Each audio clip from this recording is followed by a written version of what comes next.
Everyone expected training. Everyone expected supervision. Everyone expected caution. But Princess Leonor flew alone. No instructor beside her. No safety net in the cockpit. Just sky, discipline, and responsibility. And that single moment changed how Spain sees its future queen. Because this was not about aviation. It was about authority being earned, not inherited. Princess Leonor's solo flight was historic not because she is royal, but because of what it symbolized. A future head of state taking full control, alone, with no one to lean on.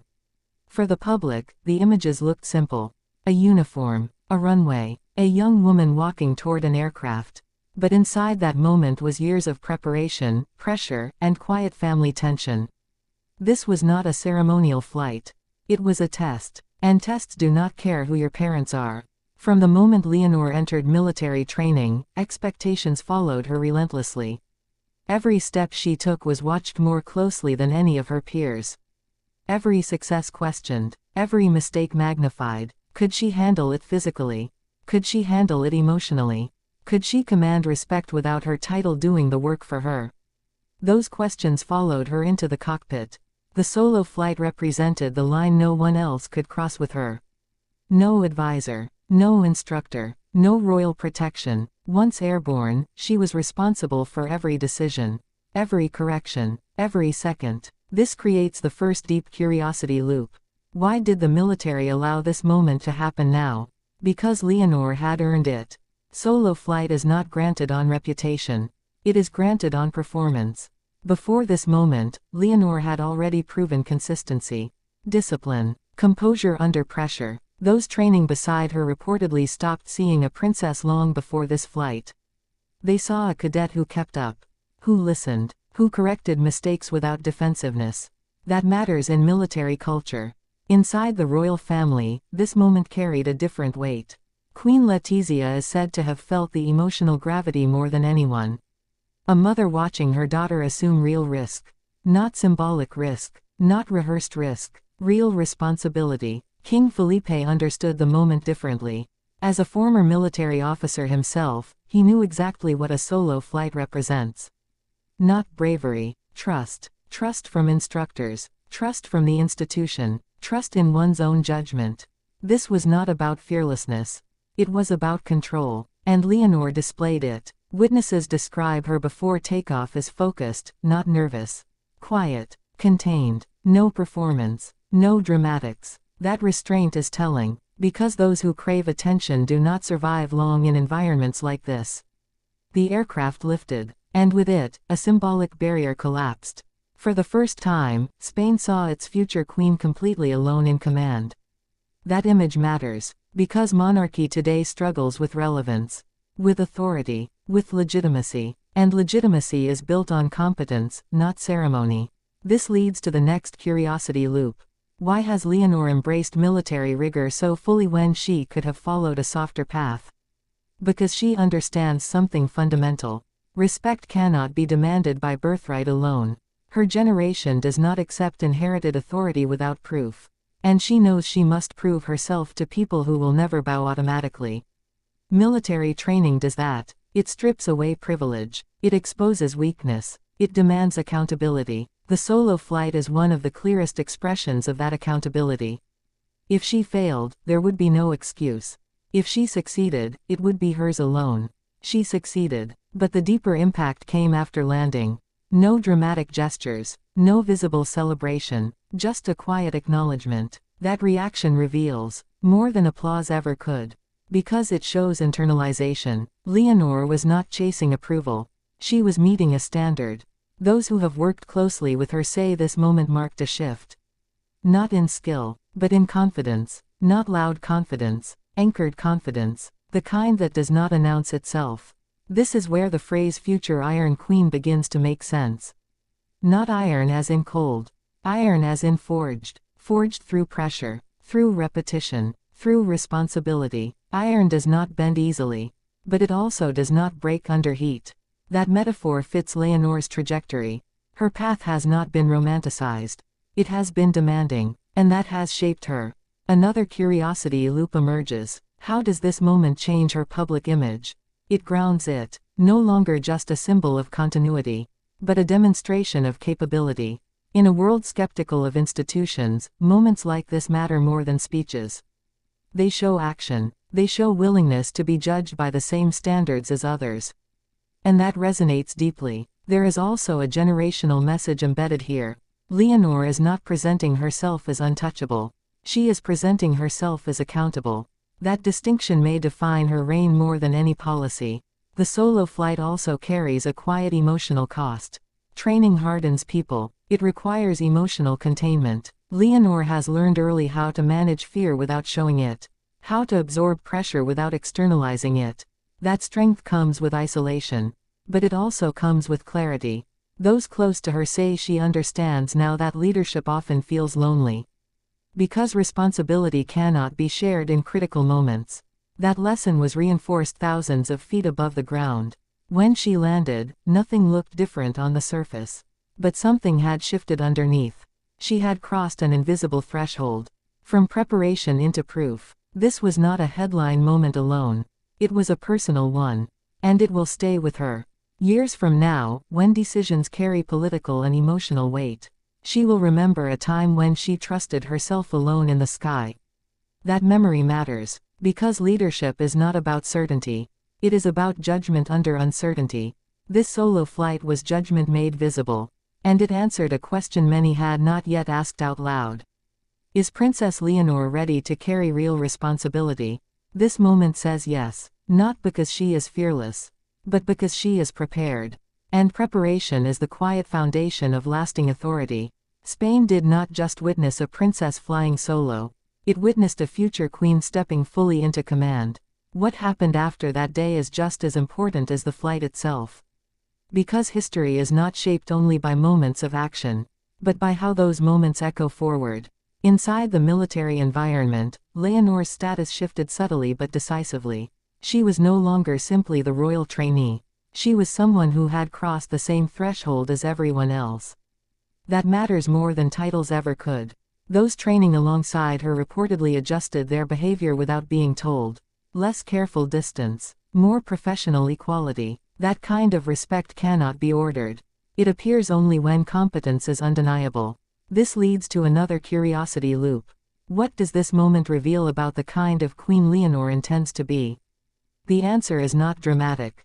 It is disciplined. Leonor is being shaped to rule from inside pressure, not above it.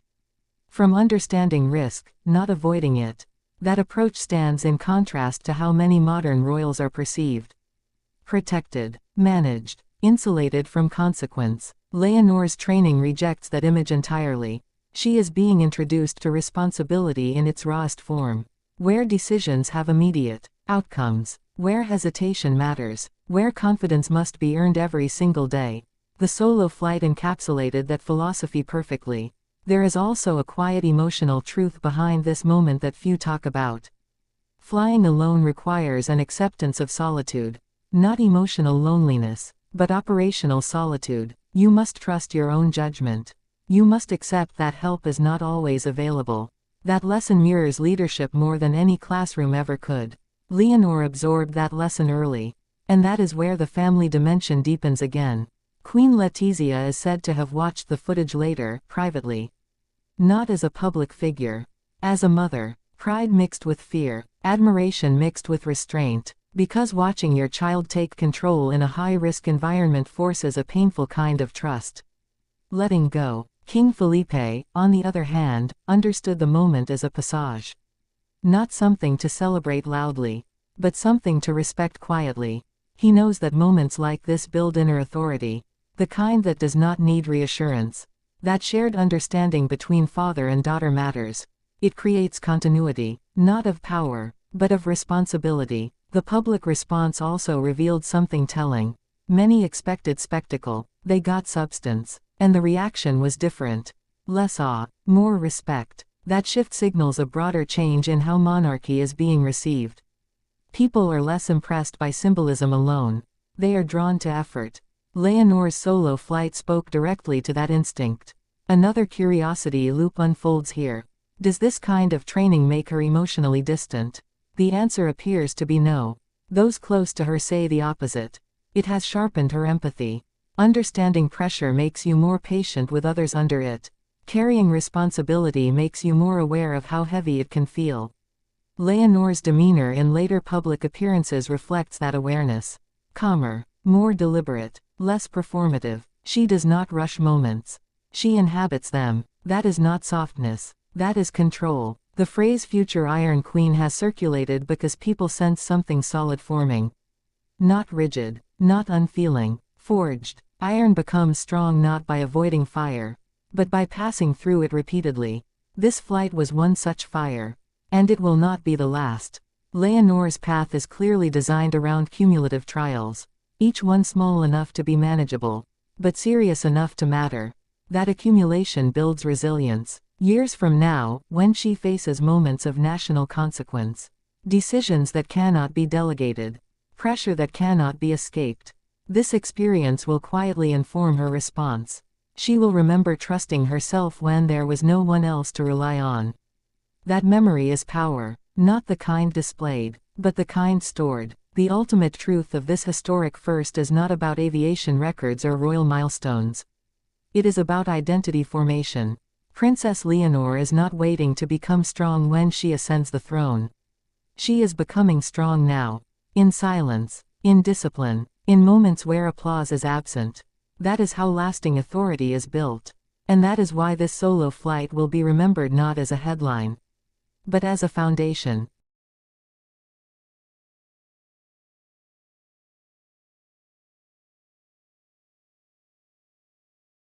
She stands in uniform. The medals look heavy, the ranks look earned, but here is the shock.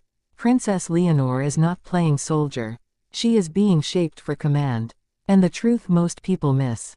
These ranks are not symbolic. They are a rehearsal for power. Spain is not preparing a princess. Spain is preparing a commander. When people hear the words Princess Leonor and military ranks, they imagine ceremony. Photographs, salutes, perfect posture. What they do not imagine is exhaustion, isolation, pressure so intense it strips away privilege. Leonor's military ranks are not decorations. They are steps, each one deliberate, each one heavy with expectation. Because in Spain, the future monarch is not only a symbol of unity. She is constitutionally tied to the armed forces. She is expected to understand command before she ever gives it. This is where her story truly begins. From the moment Leonor was named Princess of Asturias, her path narrowed. Not toward glamour, toward duty. Her father, King Felipe VI, knows this road intimately. He walked it himself. Military academies, ranks earned slowly, authority learned through obedience first. And that is the rule Leonor inherited. You do not lead Spain's forces without first standing among them. Her military formation is not rushed. It is layered. Army, Navy, Air Force, 3 worlds, 3 cultures, 3 definitions of discipline. Each rank she holds is temporary. And that is intentional. Leonor is not being fast-tracked to a single title. She is being exposed to the full weight of military life. At the General Military Academy in Zaragoza, she begins at the bottom. Not as a future queen. As a cadet. Same schedule, same rules, same punishments. Her rank there is modest. Student, learner, observer. And yet the eyes on her are relentless. Every mistake is magnified, every success questioned. Is it merit, or is it destiny? This is the tension that defines her ranks. Because Leonor can never escape the truth. She will one day outrank everyone around her. And yet today, she must obey them. This paradox is not accidental. It is the lesson. Military rank teaches something monarchy cannot. Humility under command. When Leonor wears the uniform, she submits to structure. She wakes when told, moves when ordered, endures without explanation. This is not about combat. It is about control. Control of emotion. Control of ego. Control of fear. Her early rank teaches silence. Listen first. Act later. And this matters more than medals ever could. Because Spain's armed forces are not ceremonial. They are professional, and deeply protective of their autonomy. A future monarch who does not understand this would be rejected quietly. So Leonor learns the language of ranks. Insignia, hierarchy, unspoken codes of respect. A salute is never casual. A command is never personal. Each rank carries responsibility downward, not power upward. This is the mindset she must absorb. Her naval training shifts the balance again. The sea erases titles. On board, everyone depends on everyone. Rank matters, but survival matters more. Leonor's position here is humbling. She is surrounded by people who have lived this life for decades. Storms do not care who you are. Fatigue does not care who your parents are. And the Navy teaches patience. Long hours, repetition, endless waiting. Her rank does not elevate her. It binds her. She must be reliable, predictable, calm under pressure. This is where future authority is forged quietly. Then comes the Air Force. Precision, technology, split-second decision-making. Here, rank is inseparable from trust. A single mistake can cost lives. Leonor is not expected to fly combat missions. But she is expected to understand the psychology of those who do. The pressure, the responsibility, the loneliness of command. Across all branches, her ranks form a narrative. Not of dominance, but of preparation. Spain is watching something rare. A young woman learning how power actually works. Not inherited, not declared, but earned through comprehension. There is also the emotional weight. Leonor carries her family with her into every barracks. Her mother, Queen Letizia, watches closely. Not as a monarch, as a mother. She knows the cost of discipline on a young mind. Her father watches differently, with recognition. He sees the moments Leonor does not speak about. The moments of doubt, the nights of exhaustion. He knows that ranks do not just elevate. They isolate. Each promotion creates distance. From peers, from normal youth. Leonor's military ranks mark time passing too quickly. Each one is a step away from anonymity. And that is perhaps the hardest lesson. Because military life strips identity. Uniforms erase individuality. For Leonor, this is both protection and loss. She is trained to be part of something larger. And reminded daily that she will never fully belong. This tension shapes her. She learns restraint, measured speech, emotional control. These are not natural traits. They are trained responses. And this is why her military ranks matter beyond symbolism. They reveal the kind of queen Spain is shaping. Not distant, not decorative, but informed, disciplined, emotionally contained. The armed forces respect competence above bloodline. Leonor's ranks are Spain's way of proving something. That authority will not arrive untested. Every phase of her training answers one question. Can she endure without complaint? Then introduces another. Can she lead without arrogance? And then another. Can she command without cruelty? The curiosity never ends. Because the higher she rises, the more scrutiny intensifies. One day, she will be commander-in-chief. That title will be automatic. But respect will not be. It will be built on memories. Of a young cadet who stood in line. Who followed orders. Who learned the cost of command before receiving it. Leonor's military ranks are not about today. They are about the moment Spain faces crisis. When uniforms look to the crown. Not for ceremony, but for clarity. And in that moment, what will matter is not her title. It will be her understanding. Of discipline, of hierarchy, of sacrifice. These ranks are Spain's quiet insurance. A promise that when authority is needed, it will be informed by experience. Not fantasy. And this is the truth rarely spoken. Princess Leonor's military ranks are not milestones. They are warnings. To her, to the nation, that power is coming, and it will demand everything she has learned. But there is one more layer most overlook. The emotional diplomacy of rank. Leonor must navigate respect from soldiers older than her parents. Command respect without demanding it. Show authority without arrogance. Be approachable without losing stature. This is the invisible curriculum. The lessons no textbook can teach. She learns patience with criticism. Tolerance with frustration. Discipline with empathy. Because power without wisdom is dangerous. Her ranks are her laboratory. Every decision measured. Every failure absorbed. Every success observed. By the time she reaches the highest rank, she will not only know procedure. She will know people, how they think, how they react, how they endure. This is the secret of true leadership. And Leonor's journey is still only beginning. Every uniform she wears, every insignia pinned, every drill endured is an investment. Not in medals, not in appearances, but in comprehension. The Spain she will one day lead is watching. The world is watching, and she must be ready. The weight of her military ranks is heavier than metal, heavier than protocol. It is the weight of expectation, of history, of duty. And yet, despite all the pressure, she persists. Because Leonor understands something fundamental. Power is not given, it is earned. Earned through knowledge, earned through resilience, earned through understanding the lives of those you led. Her ranks are more than symbols. They are the foundation of her reign. And when the day comes that she steps into command fully, Spain will know. Not because of ceremony, not because of tradition, but because Princess Leonor has lived it. She has breathed it. She has earned it. Every rank tells a story. Every insignia carries meaning. Every salute shapes the leader she will become. And in that story, Spain finds reassurance. That the crown will not merely sit. It will act. That the Princess of Asturias will not only reign. She will lead. And that is why her military ranks matter more than anyone realizes. They are the quiet proof of a queen in training. Not through privilege, not through spectacle, but through discipline, understanding, and unflinching duty. The future is coming, and she is ready. There is a lesson few notice in her journey.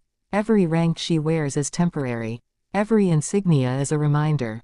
Power is not permanent. Respect is not granted. Leonor has to earn it anew, every day. And this is the paradox of monarchy and military life. In the palace, titles are inherited. In the barracks, authority is earned.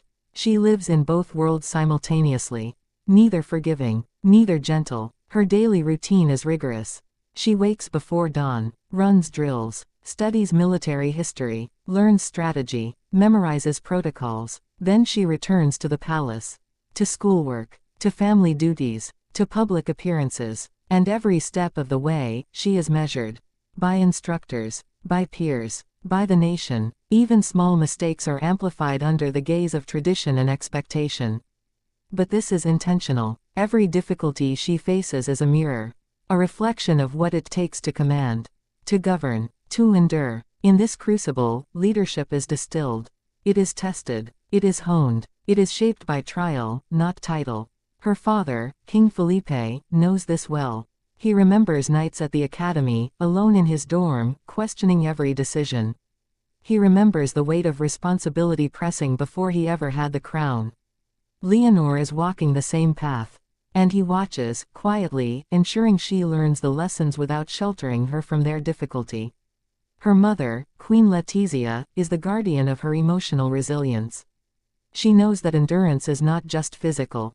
It is mental. It is emotional. It is about surviving disappointment, fatigue, and isolation, while remaining present and composed. Every rank Leonor achieves carries with it an invisible test. Not just of skill, not just of obedience, but of character. Because Spain's future queen must inspire loyalty not through charisma, but through integrity. Through understanding. Through example. The army teaches precision. The navy teaches patience. The air force teaches decisiveness. Together, they teach a rare kind of wisdom, the wisdom to lead people who do not have to follow you. It is one thing to give orders from a throne. It is another to command respect when your peers could challenge you. When the stakes are life and death. When mistakes cost far more than embarrassment. Leonor is learning this quietly. No headlines. No applause. Just the relentless rhythm of drills, studies, and reflection. She begins to understand that leadership is not about showing strength. It is about showing competence. Reliability. Calm under pressure. Her uniforms are her classroom. Her insignia, her syllabus. Her superiors, her teachers. And there is a subtle, emotional dimension to her ranks that the public cannot see. She is forming bonds. Small gestures of trust with fellow cadets. Silent acknowledgments from instructors. The respect of people older, wiser, and battle-tested. This is leadership in its purest form. She is learning the delicate balance of authority and empathy. Power and responsibility. Privilege and duty. Each rank she achieves carries lessons for her future reign. Because being a queen is not simply about commanding armies. It is about understanding the people behind those uniforms. The families they protect. The sacrifices they endure. The burdens they carry. Her exposure to all three branches of the military is teaching her something profound. That strategy without compassion is hollow. That authority without understanding is fragile. That a leader who cannot listen will never inspire loyalty. She learns the emotional weight of command in quiet moments. Watching a young cadet falter under pressure. Listening to an experienced officer offer guidance without judgment. Witnessing exhaustion and perseverance in equal measure. These are the invisible lessons of rank. And Leonor absorbs them. She begins to see her future throne not as a symbol but as a responsibility. Not as a crown, but as a duty to every citizen. Every drill, every command, every rank prepares her for that weight. The crown will never be heavy. It will be immense. Her training teaches her how to carry it. Her family watches, proud but careful. They know the path she walks is lonely. They know it requires sacrifices no one else can fully understand. And yet they also know that every step shapes her into a queen capable of more than ceremony. Because when Leonor steps into full authority, she will not only inherit the throne. She will inherit the experience of leadership in its purest, most demanding form. The military ranks she wears now are lessons in endurance, in humility, in patience, in respect. Each one is a rehearsal for the moment when the country will need her judgment. When the nation will look to her not for appearance, but for clarity. When the people will need her to act, decisively and wisely. And the greatest lesson she will carry from these ranks is this. Leadership is not about titles. It is not about medals. It is not about the uniform you wear. Leadership is about understanding those you led. About earning trust through example. About making decisions with courage, empathy, and wisdom. Leonor's journey through the military is teaching her all of this. And the world will notice, one day. Not when she wears the crown. But when she commands respect effortlessly. Not because she inherited it. But because she has lived it. Her military ranks, humble and earned, are a testament. To discipline. To endurance. To preparation. To the quiet power of a future queen who knows what it truly means to lead. And in this story, Spain sees the future clearly. Not a princess on display. But a commander in training. A leader in formation. A queen who will rise with the weight of wisdom earned through trial. This is why every uniform matters. Every insignia matters. Every drill matters. Because Princess Leonor's military ranks are more than ceremony. They are more than preparation. They are proof. Proof that the future of Spain's monarchy is not a title waiting to be worn. It is a responsibility learned. A duty mastered. A legacy being quietly written, step by disciplined step. And when the day comes that she wears the crown in full authority, the world will understand. Every salute she gave, every order she followed, every rank she earned, they were all practice. Practice for a reign that will demand everything she has learned. Practice for leadership beyond expectation. Practice for a queen who is ready.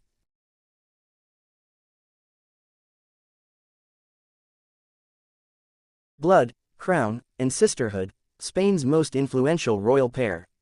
Spain expects a queen, a kingdom expects perfection, but no one expected this. Two sisters, one throne, one future, and a bond stronger than the crown. Everyone thought the story was simple, until the truth broke through the palace walls. Because the real power in Spain isn't one girl, it's two. Spain has always known monarchs, kings who commanded armies, queens who shaped empires. Dynasties that rose and fell with the turning of history's wheel. But every once in a generation, something different emerges, something rare, something powerful, something that doesn't fit the usual pattern of royal succession. And in Spain today, that force takes the form of two young women who share the same blood, the same home, the same childhood, and yet carry two very different destinies. Princess Leonor, Infanta Sofia, the future queen, and the sister who stands beside her. Their story is not just royal. It's human, it's emotional, and it's unfolding right now, shaping the future of Spain in ways few people truly understand. From the outside, the world sees polished images. Two sisters smiling at official events. Perfect posture, perfect dresses, perfect harmony. But behind all the ceremony, the rehearsed gestures, the carefully managed public moments, there is a deeper truth, one built on years of shared rooms, whispered conversations, childhood secrets, and a bond that the crown cannot break. Because while Leonor is the heir, destined to rule, Sofia is the anchor, the quiet force that holds her sister's world together. But how did this bond form? Why is it so strong? And how did two teenagers become the most influential royal pair Spain has seen in decades? To understand that, we have to go back to the beginning. Leonor was born into expectation. The first daughter of a future king. Cameras flashed before she could even open her eyes. Every step she took would be measured. Every choice she made would matter. Hers was not a childhood, it was preparation. But Sophia, she arrived with a different destiny. No pressure to rule, no throne waiting for her. And that freedom, that lightness, made her something magical in her sister's life. From their earliest years, Leonor followed duty. Sophia followed her, not because she had to, but because she wanted to. When Leonor stood on balconies, terrified of the sea of faces below, Sophia squeezed her hand. When Leonor rehearsed her first speeches, trembling, Sophia sat beside her, whispering encouragement. When Leonor learned the weight of responsibility, Sophia learned how to carry the emotional load with her. Two sisters, two roles, one heartbeat. As they grew older, the world started to place them into categories. The heir, the spare, but those titles were meaningless inside the palace walls. To Leonor, Sophia wasn't the spare, she was the safe place. The one person who didn't want anything from her except honesty. And to Sophia, Leonor wasn't a future queen, she was the girl she grew up making midnight jokes with, the girl who shared her fears, the girl she protected in silence. And while their parents, King Felipe and Queen Letizia, built an image of unity, it was Leonor and Sophia who lived it every day. The first time Leonor realized the full weight of her future was not the day she received her title, nor the day she started her training. It was the day she saw how people reacted to her sister. Sophia had a natural light, a calm presence, something warm and unforced. People gravitated toward her, and Leonor, so controlled, so carefully shaped, envied that without ever admitting it. But Sophia saw it, she always saw it. There were nights when the palace grew quiet, when cameras were gone, when protocols were forgotten. Those were the moments Sophia would sneak into Leonor's room and ask only one question, "Are you okay?" And every time, Leonor would breathe out, as if releasing the whole kingdom from her shoulders. Because being a future queen means carrying the weight of millions. But being a sister means carrying the weight of one. As their teens approached, the world began to shift. Political debates grew louder. Social media magnified every gesture they made. Spain needed stability, and began looking toward Leonor. Her speeches strengthened. Her presence grew. She began to embody the future the monarchy desperately needed. But the confidence people saw was only half the truth. Because behind every public success was Sophia. When Leonor prepared for international training, Sophia was the one who helped her pack. When Leonor struggled with the pressure of public expectations, Sophia listened. When Leonor doubted herself, Sophia pushed her forward. Not by force, by love. And something remarkable began to happen. Instead of competing, instead of drifting apart as their roles became more defined, they grew closer. Stronger, more unified, because they understood something most royal siblings never do, that the world would try to divide them. Compare them, rank them, and they refused. Their dynamic became a new model for modern royalty. A partnership, not for power, but for stability. A unity that the people could trust. A sisterhood that felt genuine, unpolished, and human in a world of rigid formality. And Spain noticed. Suddenly interviews spoke of the sisters, not the heir.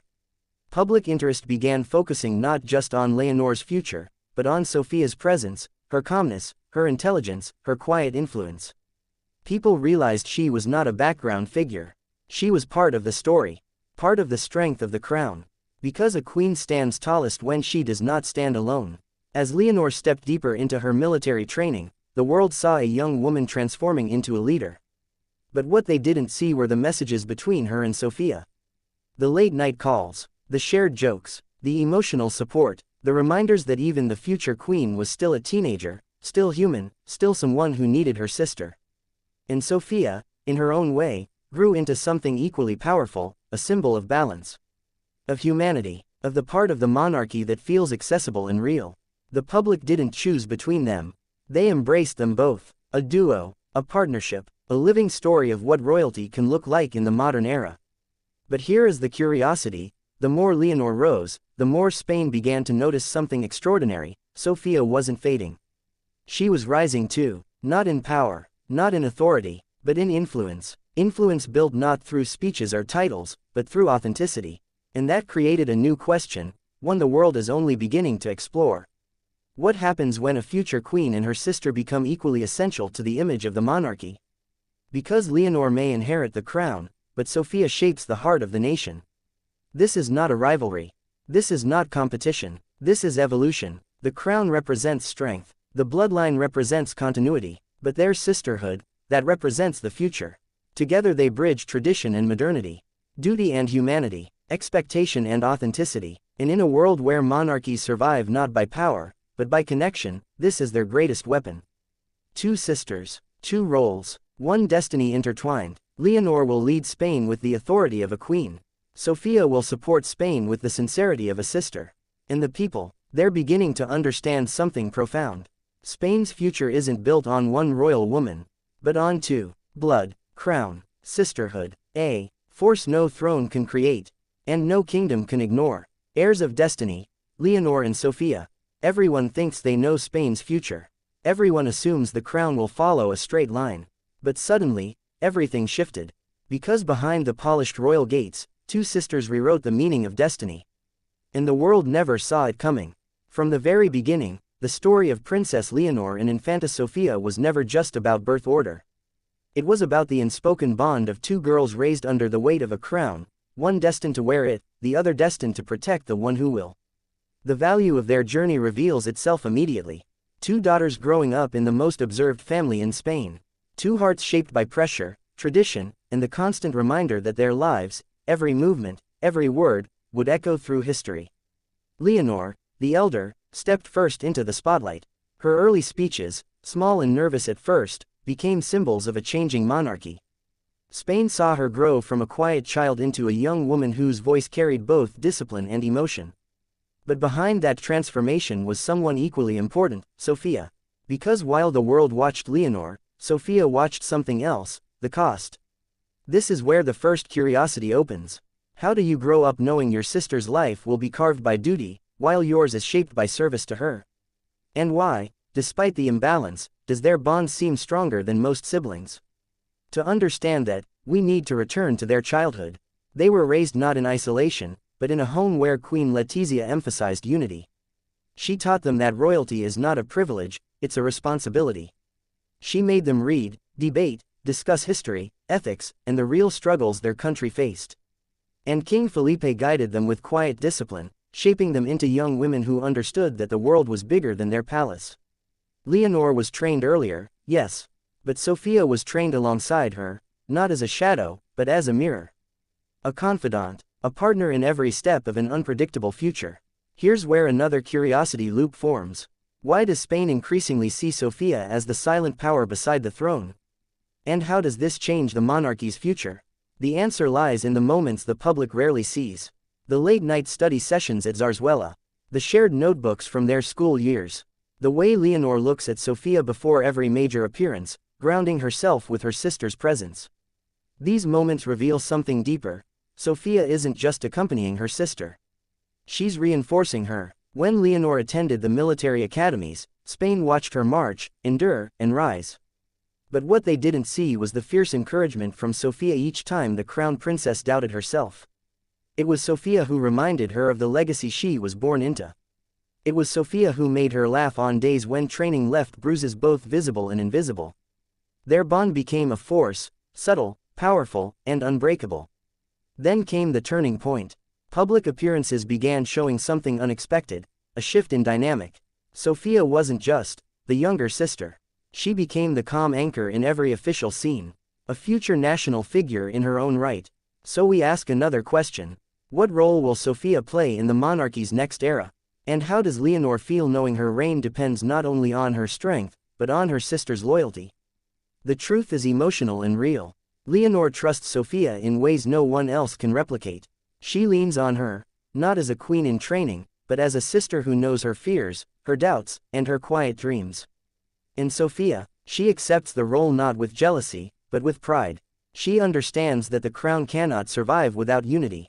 And unity begins with them. Their adolescence became a turning point. At school, they defended each other. At home, they shared secrets about the pressure that came with expectations. They built a private world, a sanctuary where they could escape the weight of history, even if only for a moment. By the time Leonor completed her first major speeches and national duties, Spain began to notice the pattern. Where Leonor went, Sofia followed. Where Sofia stood, Leonor found steadiness. Then came the moment that sealed public opinion.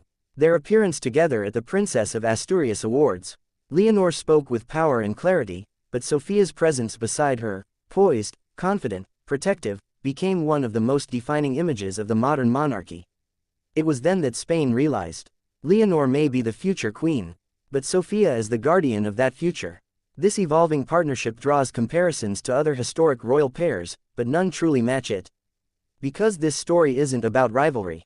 It's about harmony, not competition, complement, not supremacy, support. Another curiosity loop emerges. What happens when Leonor ascends the throne? Will Sofia remain in the background? Or will she transform into a public figure with her own national influence? Evidence already points to the second. Sofia has grown more comfortable in public roles. She's found her voice. She's developed her own style of presence, calm, warm, steady. And experts believe she may take on roles tied to education, culture, youth leadership, or humanitarian causes. Not as a mere royal representative, but as one of Spain's most influential future women. As Leonor moves closer to leadership, another emotional shift appears. She begins embracing her destiny not with fear, but with determination. And that determination is fueled by knowing she is not alone. Their bond creates a unique dynamic. One sister preparing to carry a crown, the other preparing to protect the one who wears it. Together, they symbolize the monarchy Spain will rely on, modern, united, emotionally intelligent. As they step further into adulthood, their roles become clearer, but their bond becomes even deeper. The pressures grow stronger. The expectations grow heavier, but their unity becomes the monarchy's greatest strength. And so we land on the final question of this journey.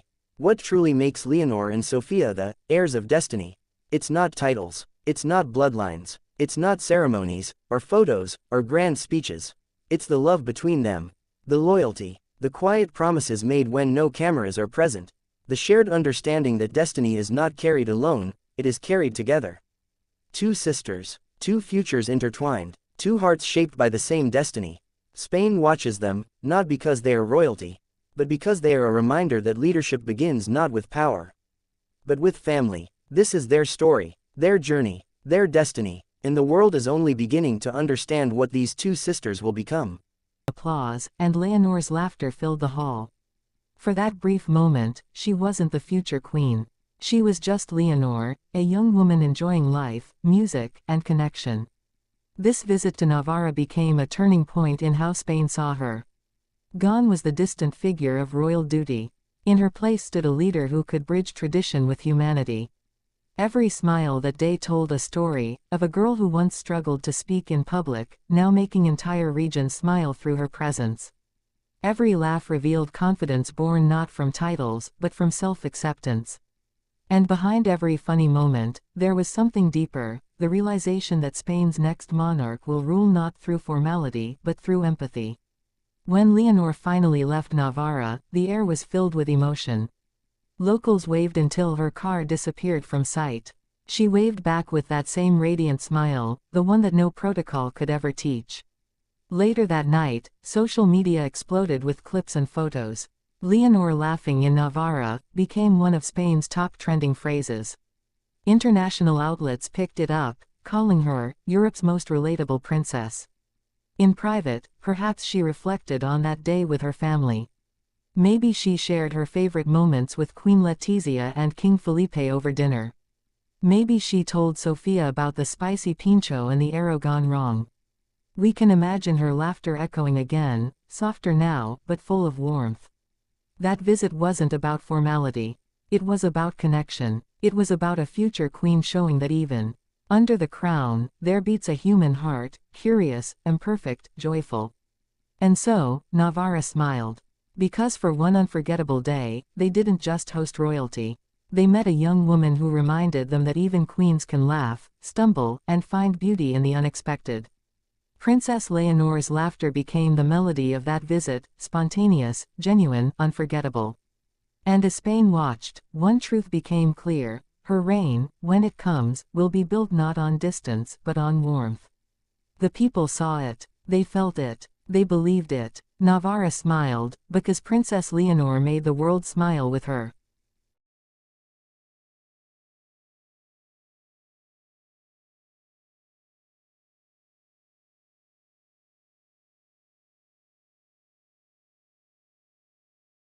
They've always known her as the future. A child on balconies, a name in speeches. But the future doesn't wait anymore. Because Princess Leonor isn't preparing quietly now. She's rising. And Spain's crown is already looking ahead. For a long time, the idea of Princess Leonor lived somewhere distant. She was spoken about in the conditional tense. She would one day lead. She would one day represent. She would one day inherit the weight of 1,000 years of history. That distance made it comfortable. Spain could admire her without expectation. Support her without pressure. Imagine her reign without needing to confront what it would actually require. That distance is gone. Leonor's rise is no longer theoretical. It is happening in real time. And the Spanish monarchy knows it cannot afford ambiguity anymore. What makes this moment so compelling is not a single event, but a pattern. A careful sequence of appearances, responsibilities, and silences that together tell a larger story. A story about continuity, correction, and survival. Because this rise is not just about Leonor. It is about what the crown needs to become. The early signs were subtle. She began appearing alone more often. Standing at podiums without her parents flanking her. Listening more than speaking. Absorbing the room rather than commanding it. People noticed, even if they couldn't explain why it felt different. The monarchy noticed too. Spain's royal household has learned that trust cannot be demanded. It must be earned slowly, visibly, and consistently. And Leonor has been shaped as the instrument of that rebuilding. But that shaping comes with a cost. From a young age, Leonor understood that her life would never fully belong to her. Not her education, not her schedule, not even her personality in the public eye. Everything would be interpreted. Everything would be symbolic. And still, she stepped forward. Her education alone tells a story of intention. Not indulgence. Not isolation. But exposure. Discipline. Expectation. Military academies where hierarchy matters more than lineage. Where exhaustion equalizes. Where respect is earned, not inherited. For many, this training seemed excessive. Why put a future queen through such rigor? Why expose her to pressure, scrutiny, and physical strain? The answer reveals the monarchy's strategy. Spain does not want a ceremonial figure disconnected from its institutions. It wants a monarch who understands structure, sacrifice, and restraint from the inside. Leonor's training is not about toughness. It is about credibility. And credibility is the currency the crown now trades in. Yet training alone does not create legitimacy. Presence does. And presence is where Leonor's rise becomes undeniable. Each public engagement adds a layer. Each ceremony reinforces familiarity. She is no longer introduced. She is expected. This expectation changes everything. Because with expectation comes judgment. Every expression is studied. Every gesture compared. Every silence questioned. Is she confident or cautious? Is she reserved or controlled? Is this authenticity or instruction? These questions follow her constantly. And Leonor answers them not with explanations, but with consistency. There is a calm to her demeanor that feels practiced, but not artificial. A seriousness that does not feel heavy, but purposeful. She does not seek warmth, yet she is not distant. That balance is difficult, especially under a spotlight that never switches off. Her relationship with her parents adds another dimension to her rise. King Felipe and Queen Letizia are figures of authority, not placeholders. Their presence is strong, their legacy active. Leonor's ascent must happen without diminishing theirs. This creates an emotional tension rarely discussed publicly. A daughter stepping into prominence while still deferring. A future leader learning while being watched. A family balancing love with institution. Behind the formality lies something deeply human. Moments where guidance replaces command. Where expectation weighs heavier than words. Where encouragement happens quietly, away from cameras. These dynamics shape Leonor as much as protocol does. Because being raised for the crown is not just about lessons. It is about restraint, knowing when not to react, when not to explain, when not to claim space prematurely. And Leonor has learned that discipline well. Still, Spain is not a passive audience. The country brings its own history into how it views her. Memories of turbulence, of fractured trust, of a monarchy that once felt distant from public sentiment. Leonor's rise is occurring against that backdrop, which is why her image is carefully framed as continuity with correction. She embodies tradition, but without excess. Authority, but without arrogance. Youth, but without impulsiveness. This positioning is deliberate. The crown is not promising reinvention. It is promising stability done better. And Leonor is the face of that promise. Yet stability does not inspire devotion on its own. It must resonate emotionally. This is where her restraint paradoxically strengthens her appeal. In an age of constant self-disclosure, her privacy feels dignified. In a culture of instant opinion, her silence feels thoughtful. She does not react. She observes. And people project onto that space. Some see strength. Others see vulnerability. Many see potential. That projection keeps her relevant. But relevance is fragile. One misstep can redefine a narrative years in the making. Leonor's rise, therefore, is not accelerated. It is paced. Every step forward is measured against the risk of stepping too fast. Because the crown understands something crucial. Authority that appears eager is authority that invites resistance. Leonor never appears eager. She appears ready. And readiness is different. It is quiet, controlled, almost understated. But make no mistake, this rise is intentional. The monarchy is not waiting for time to pass. It is preparing for it. By placing Leonor in visible roles now, the crown normalizes her presence. By exposing her to scrutiny early, it builds resilience. By allowing her to be seen as disciplined rather than adored, it cultivates respect over fascination. Respect lasts longer. Still, the emotional weight of this rise cannot be ignored. Leonor is young, and yet her future is already spoken for in ways most lives never are. She carries not only her own identity, but the expectations of an institution older than the nation-state itself. There are moments when this weight shows. Briefly, in a pause, in a measured breath, in a look held just a second longer than required. These moments are fleeting, but they are real. They remind observers that behind the title stands a person navigating inherited responsibility. And perhaps that humanity is what makes her rise compelling. Not because it is dramatic, but because it is disciplined. Not because it is emotional, but because emotion is contained. Spain watches because it recognizes something familiar in that struggle.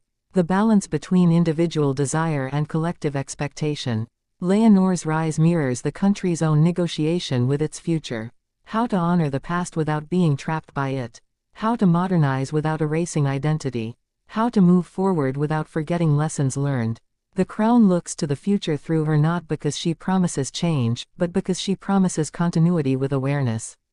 And awareness is rare. As she steps further into prominence, the questions will evolve. Not who is she becoming, but how. Will she lead? Not will she represent Spain, but how deeply she understands it. Not whether she is ready, but whether the country is. Because leadership is relational. It requires acceptance as much as authority. Leonor's rise is as much about Spain adjusting to her as it is about her preparing for Spain. This mutual adaptation defines the moment. No declarations, no grand announcements, just presence, consistency, time. And time is the final test. If Leonor continues on this path, her rise will not be remembered as sudden or forced. It will feel natural, almost inevitable, as if the crown did not change hands, but simply continued forward. That is the quiet power of her ascent. Princess Leonor's rise is not a performance. It is a progression. And as Spain watches, it is not looking for perfection. It is looking for steadiness. And so far, that is exactly what it sees. The quiet impact, Princess Leonor unsung contribution to global causes. Royal impact is supposed to be visible. Headlines, cameras, applause. But this impact happens when no one is watching. The world expects royalty to give publicly. To be seen helping. To be praised for compassion. Leonor's contribution moves in the opposite direction. Quiet, measured, almost invisible. And that is exactly why it matters. What follows is not a list of appearances. It is a portrait of influence forming in silence. And how a future queen is learning to serve global causes without turning them into spectacle. Princess Leonor's quiet impact begins with absence. There are moments when her name does not appear in headlines. When cameras focus elsewhere. When her role seems minimal. Those moments are intentional, because Leonor is being taught that the most meaningful contribution is not always the most visible one. Her early involvement with global causes is structured around learning rather than leading. She is present in conversations without directing them. She observes systems before supporting them. This approach feels subtle, but it is strategic. Global causes are crowded with voices. What they often lack is careful attention. Leonor is trained to offer that attention. Behind palace walls, her education includes exposure to global challenges that never reach public speeches. Briefings on humanitarian crises, discussions about inequality, quiet explanations of how international institutions actually function. These moments are not ceremonial. They are formative. They teach her that global problems are rarely solved by gestures. They are addressed through persistence, coordination, and humility. Leonor's unsung contribution lies in how seriously she takes this preparation. She is not rushed into advocacy. She is protected from premature authority. This frustrates some observers who expect immediate leadership. But it protects the integrity of her future influence. Because credibility cannot be reclaimed once it is misused. Her parents understand this deeply. King Felipe has learned that restraint can preserve legitimacy. Queen Letizia understands the cost of visibility without substance. Together, they guide Leonor toward a quieter form of service. One that values continuity over recognition. Leonor's presence in global causes often takes the form of support rather than spotlight. She attends. She listens. She follows up. These actions rarely generate headlines, but they build relationships. Relationships are the backbone of global cooperation. Trust forms when people feel heard rather than managed. Leonor's calm demeanor encourages that trust. She does not arrive as an authority figure. She arrives as a participant learning her role. That humility disarms skepticism. It allows organizations to engage without defensiveness. This is especially important in international spaces where power imbalances are sensitive.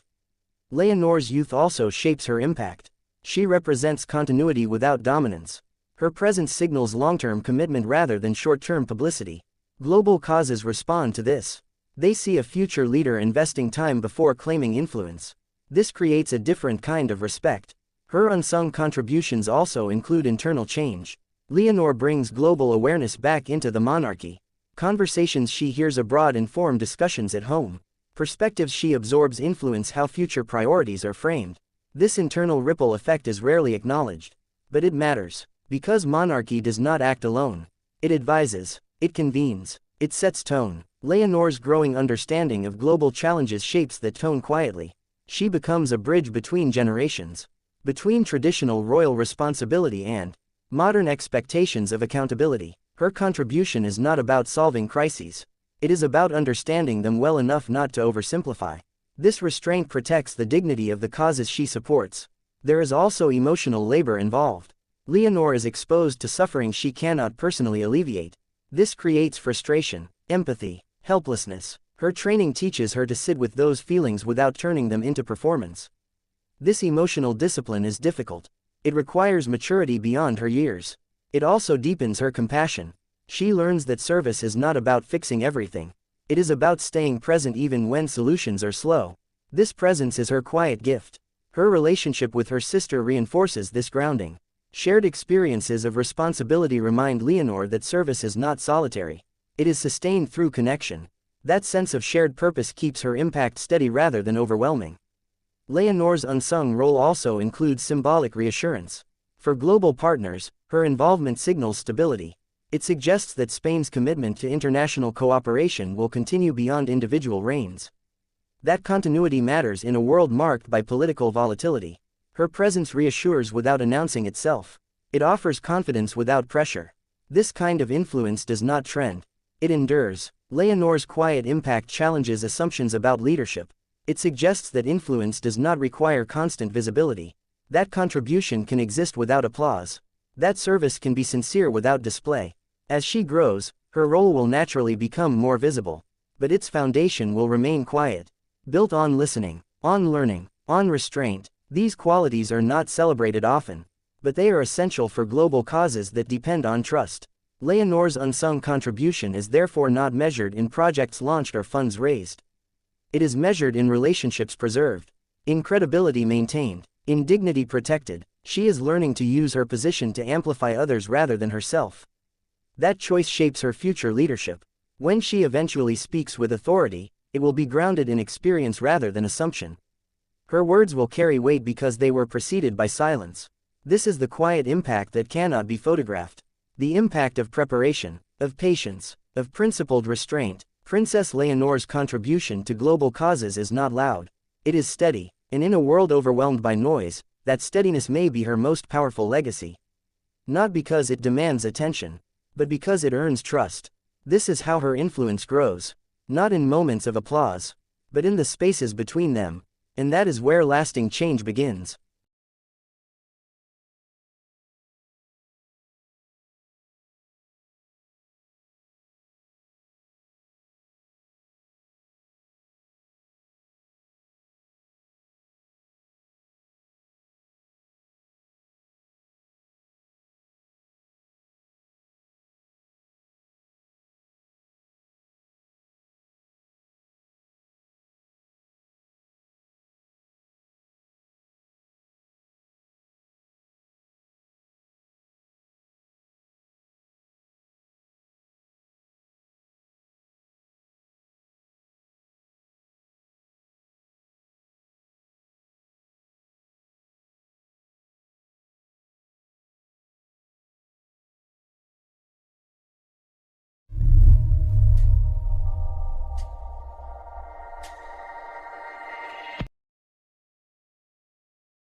The palace wakes before the city does. A future queen is expected to wake with it. But here's the truth most people miss.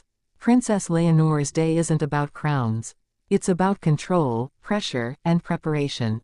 Because what looks ceremonial from the outside is, on the inside, a carefully disciplined life, designed to shape Spain's next monarch.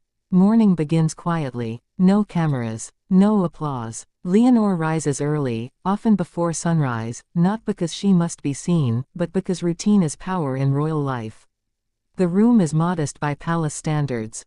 Clean lines, neutral colors, a desk always waiting. This is intentional. Luxury distracts. Focus prepares. Her first moments are private.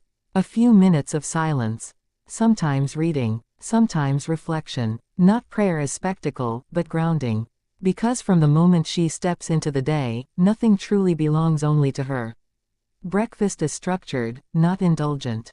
Nutrition over pleasure. Fresh fruit, bread, simple proteins. The kind of meal designed to sustain long hours, not impress anyone. Conversations, if they happen, are calm and measured. Even here, she is learning composure. And already, the day begins to split into two parallel lives. There is Leonor the young woman, and Leonor the future Queen of Spain. Her education dominates the morning.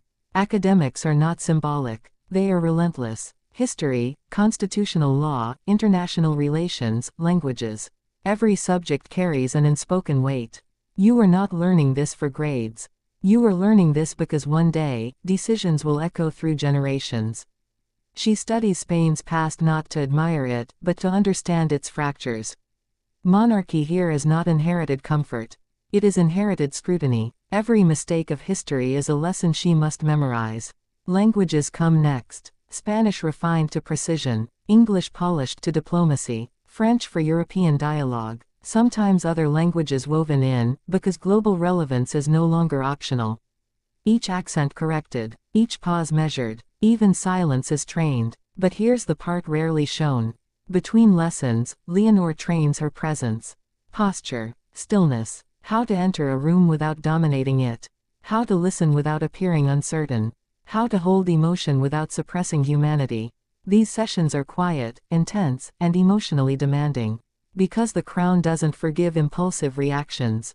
By late morning, physical training begins. Not for appearance, for endurance. Military-style discipline has already shaped her routine. Cardio, strength, balance, sometimes drills borrowed from naval or army preparation. Her body is being prepared to withstand fatigue, stress, and public scrutiny without faltering. This is not about athleticism. It is about resilience. And that leads to a question few ask. What happens when she is tired? Because she is not allowed to show it. Lunch is functional again, balanced, quick, sometimes shared with advisors or instructors. Sometimes alone. Alone moments are not loneliness. They are rare spaces where she can breathe without performance. But even then, the afternoon looms. Public duties often arrive next. These are the moments the world recognizes. Meetings with cultural figures, youth organizations, educational institutions, military briefings. Every handshake is observed, every smile analyzed, every word recorded. And yet, she must make it feel effortless. Behind each appearance is preparation. Briefing folders, background notes, sensitive topics flagged, names memorized, protocol rehearsed. She must know who she is meeting, why they matter, and what Spain expects her to represent in that moment. She is not allowed ignorance. She is not allowed improvisation. Still, when she speaks, she is expected to sound sincere. That contradiction is the heart of royal training. As the afternoon stretches on, emotional discipline becomes the real test. Because this is when fatigue meets expectation. This is when small mistakes are most likely. And this is when she is expected to be at her best. Sometimes, she visits schools. Sometimes hospitals. Sometimes military institutions. Each environment demands a different tone. A different energy. A different balance of authority and empathy. She listens. She responds. She reassures. And she remembers. Because later, she will be asked what she learned. Evening approaches, but the day does not slow. Debriefings follow. What went well? What didn't? Where posture slipped? Where language could improve? Feedback is direct, not cruel, but never soft. Because one day, there will be no advisors correcting her after the fact. Dinner is one of the few moments family intersects with duty. King Felipe and Queen Letizia understand this life intimately. Conversations often blend personal warmth with institutional awareness. They are parents, yes. But they are also guardians of a centuries-old role. There is love here, but there is also expectation. Sometimes tension lives in that space. Not conflict, but pressure. The unspoken understanding that childhood has limits when destiny is defined. Later in the evening, Leonor studies again. Reading reports. Reviewing speeches. Preparing for tomorrow. The work is invisible, but it is constant. This is where the future is quietly built. Before sleep, there is reflection again. What did I represent today? What did I fail to express? What must improve? And here is the most human truth. She is young. She feels uncertainty. She feels weight. She feels the quiet fear of being watched before being fully known. But she also feels purpose. Because this life is not chosen in the way others choose careers. It is inherited. And accepting it requires courage that rarely gets acknowledged. The lights go out early. Tomorrow begins the same way. Before dawn. Before applause. Before history remembers. A day in the life of Princess Leonor is not glamorous. It is disciplined, demanding, emotional, and every single day is designed to answer one question. Not whether she can wear a crown, but whether she can carry it.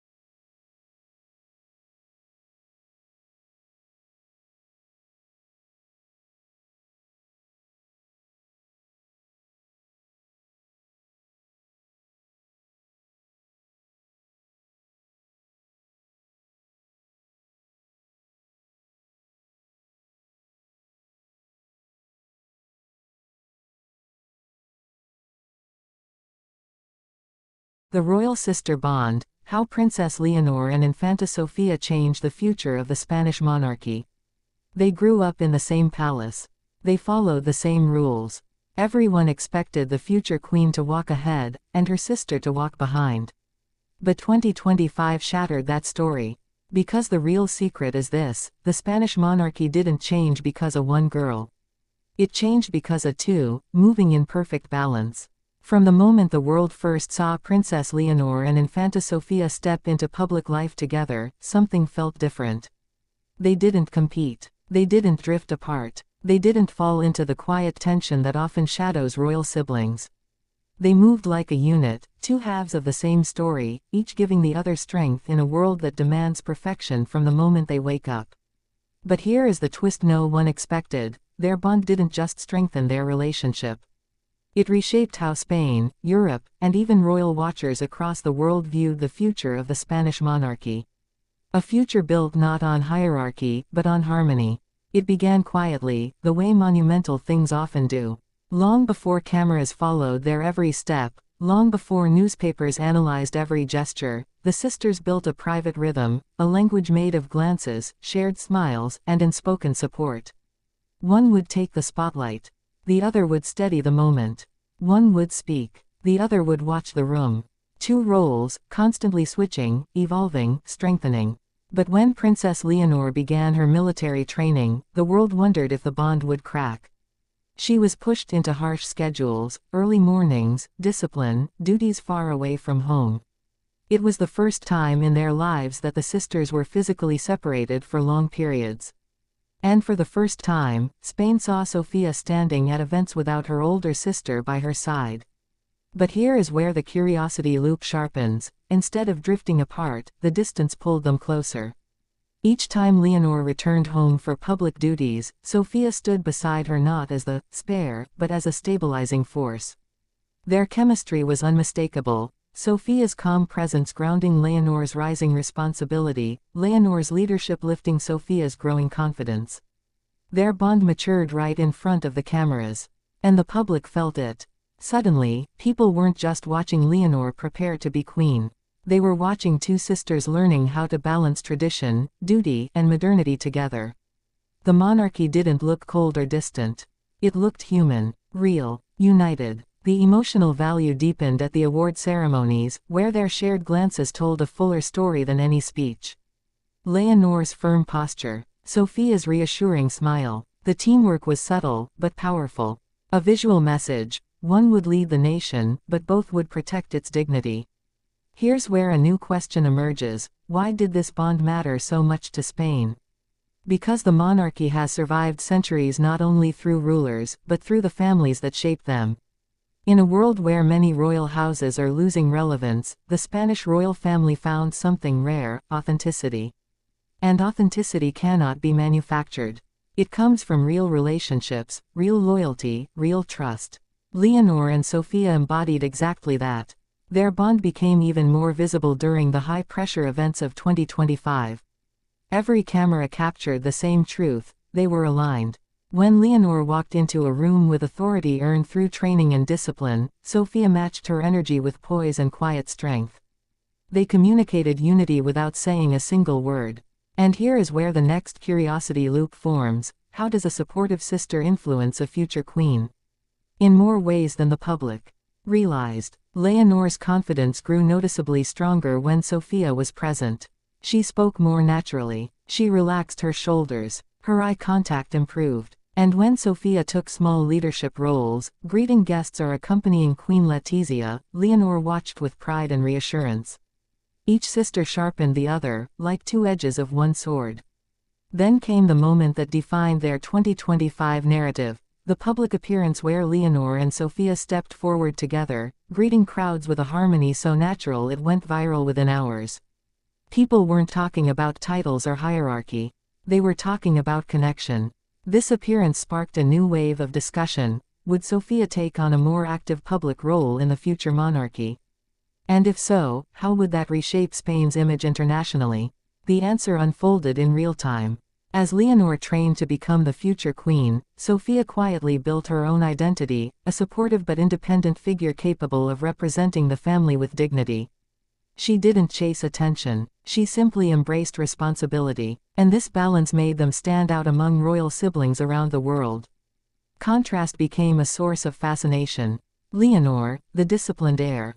Sophia, the steady companion. Leonor, shaped by structure. Sophia, shaped by empathy. And yet, neither overshadowed the other. They rose together, each filling the spaces the other left open.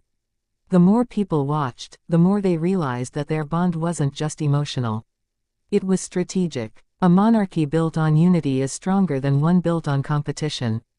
And these sisters proved that unity can be modern, youthful, and deeply inspiring. This modernity revealed itself in unexpected moments.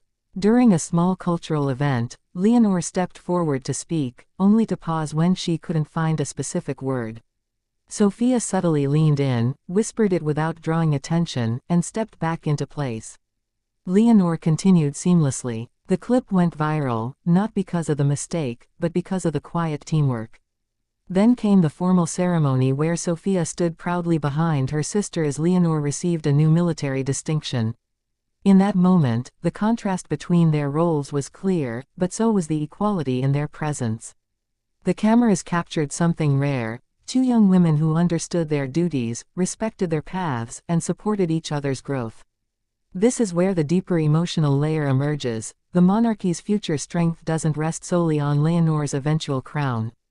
It rests on the bond they built long before coronations, protocols, or responsibilities. A bond that humanizes the monarchy, making it relatable in a world where many royal houses struggle to appear genuine. But the most impactful shift happened quietly, behind the scenes. During a private family moment captured at a public event, Sophia gently adjusted Leonor's uniform collar, making sure she looked perfect before stepping into the spotlight. The gesture was tender, small, almost invisible. But it spoke volumes. It showed that behind the structure of royalty, there were two sisters who cared for each other as human beings first. And that authenticity is what captured global attention. As 2025 continued, royal experts began discussing something surprising: the possibility that Sophia might take on a role similar to Princess Anne in the UK, not as a ruler, but as a trusted working figure who strengthens the institution through dedication and loyalty. This idea gained traction as the sisters continued to appear together, always balanced, always supportive. Their presence became a message: the future Spanish monarchy won't be a one-person throne. It will be a shared mission, driven by unity, understanding, and mutual respect. And now, here is the revelation that pulls together every curiosity loop in this story. The reason their bond changed the future of the Spanish monarchy is not only because of what they did but because of how they did it. Not through grand gestures, not through rehearsed statements, but through real sisterhood lived out in public view. Their bond softened the monarchy, strengthened its image, modernized its identity, and showed the world that leadership is not only about the person who wears the crown. It's about the people who stand beside them. Princess Leonor is preparing to become queen, but Infanta Sofia is preparing to become her anchor. And together, they are shaping a monarchy that feels more human, more relatable, and more united than ever before. In the end, the future of Spain doesn't rest on one set of shoulders. It rests on a bond, a partnership, a relationship built through years of trust, shared responsibility, and genuine affection. Two sisters, one legacy, a future reshaped by unity. And this is how Princess Leonor and Infanta Sofia changed the future of the Spanish monarchy.